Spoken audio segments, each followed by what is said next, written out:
Londrim, përplasja jote me Hygertën nuk erdhi kot. Nuk ishte as shpërthim i parsyeshëm, as kapriço momenti.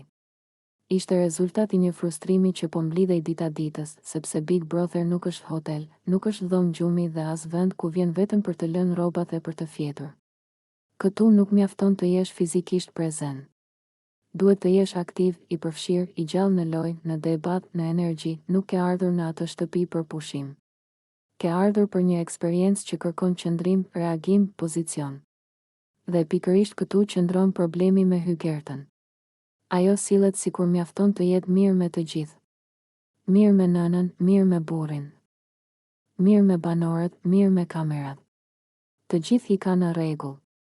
Por loja nuk është vetëm rregull. Loja është përballje. Loja është qëndrim. Loja është të mos fshihesh pas gjumit kur situatat kërkojnë zë, kur ti i the se nuk ka ardhur vetëm për të lënë teshat dhe për të fjetur gjumë, nuk e the për ta ulur. E the sepse e sheh që ajo po mungon. Po mungon në debate, po mungon në reagime, po mungon në momente ku duhet të tregoj kush është. Nuk mund të jesh spektatore në një shtëpi ku të gjithë janë protagonistë. Dhe gjumi, në këtë rast, nuk është lodhje fizike. Është shmangje. Hygerta ka zgjedhur rrugën më të lehtë, të mos prish punë me askën. Të mos futet në konflikte.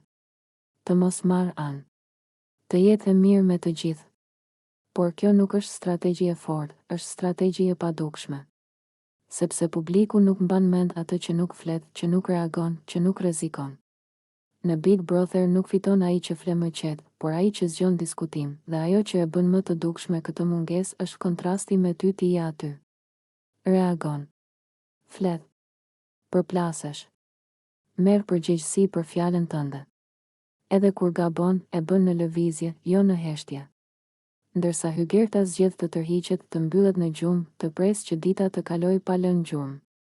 Por ditët në atë shtëpi nuk falin. Çdo ditë pas zë është një hap më afër daljes. Përplasja juaj nuk ishte personale.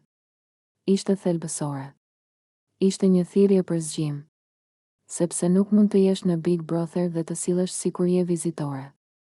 Nuk mund të fshihesh pas imazhit të vajzës së mirë dhe të mendosh se kjo mjafton.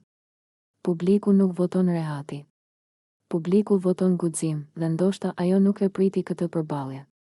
Ndoshta i dhembi. Por ndonjëherë e vërteta dhemb më shumë se heshtja. Sepse heshtja nuk të ndryshon, ndërsa përplasja të detyron të reflektosh. Hygerta duhet të kuptoj se të jesh e mirë me të gjithë nuk do të thotë të jesh e vërtet me veten. Dhe të flesh për të shmangur lojën nuk është qetësi, është dorëzim i heshtur. Big Brother është shtëpi ku jetohet me sy hapur, jo me sy mbyllur. Është vend ku nuk mjafton të ekzistosh, duhet të ndikosh. Dhe kjo ishte ajo që Londrimi tha, ndoshta ashpër, ndoshta drejtë në plag, por me një thelb të qartë, ose zgjohesh dhe hyn në lojë, ose loja do të vazhdoj pa ty, kjo nuk është urrëtie. Kjo është pasqyrë. Dhe jo të gjithë kanë guximin t'ia mbajnë pasqyrën dikujt përballë.